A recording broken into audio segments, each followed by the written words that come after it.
अरे दिल टूटे आवाज न हो,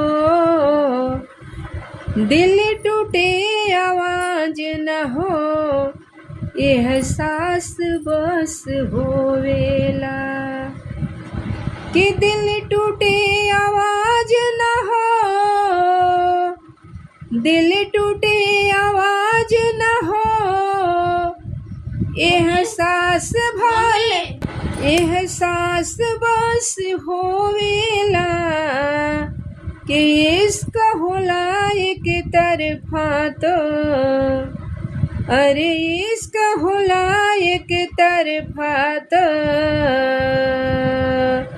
एकरो में एगो खास बा।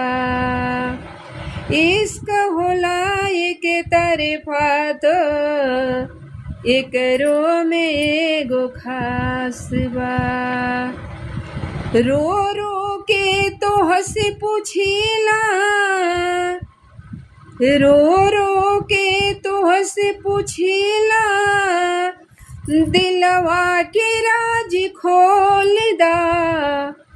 रो रो के तोह से पूछिला, दिलवा के राज खोल दा।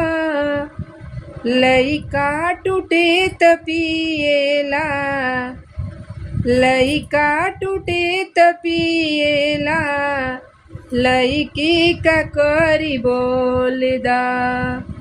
लइका टूटे त पिएला, लइकी का करी बोल दा।